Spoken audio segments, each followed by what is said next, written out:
Hey guys, thank you for watching. This is Breaking Burke. It is my YouTube channel about houseplants and gardening here in the desert of Albuquerque, New Mexico. I did get another plant yesterday. I already did have a nanouk Tradescantia, the pink version.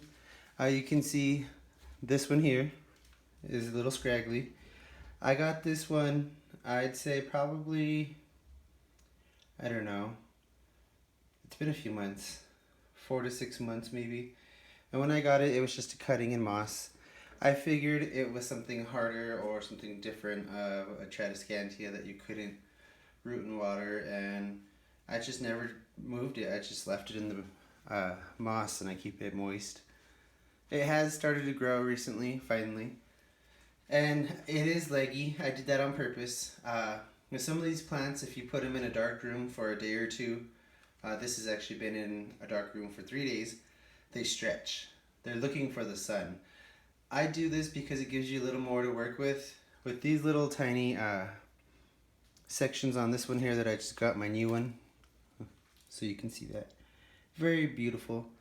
These will start to get a little bit longer, and then they'll start to hang, or if you let them, they can grow up something to like a trellis or something. I've seen them grow up along a tree, so that gives it another look.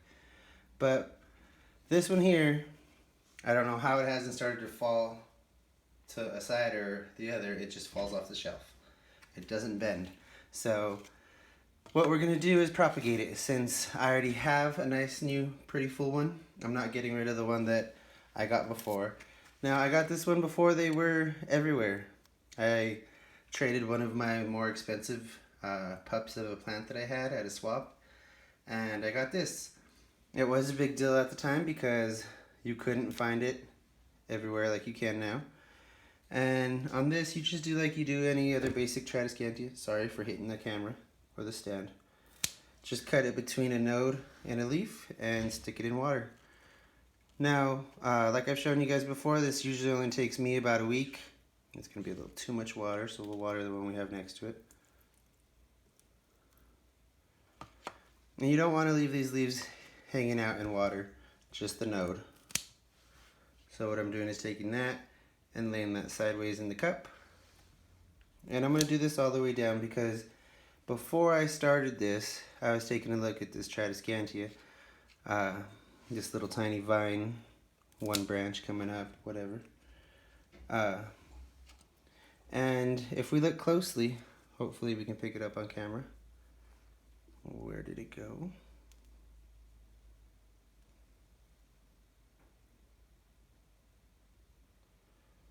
Sorry.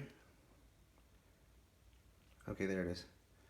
I don't know if you can see that, but right here, there's a little baby coming up. So it started to branch out on its own. It's gonna take forever for it to try and make a full pot on its own. So I figured we'll help it. I'm gonna cut this part of the nasty leaf, or nasty part of the leaf off, because that is not doing anybody any good. And we have one leaf. This has a node here, and obviously a couple more down there for setting up a pot. So we have this little end piece, which is rooted and growing. And then we have like 9 propagations in water. A little bit of the leaf in water is fine, but you don't want to have too much. Like I said, the more the leaf in water, the more chances are you will rot. So you can see I adjusted them a little there. Just the node in water. And these should only take about a week for me. And hopefully I'll have 2 nanouk Tradescantias. This one here that I got yesterday, I only paid $7 for it, which is ridiculous because, like I said, the plant that I traded for this, it was only 2 leaves when I got it.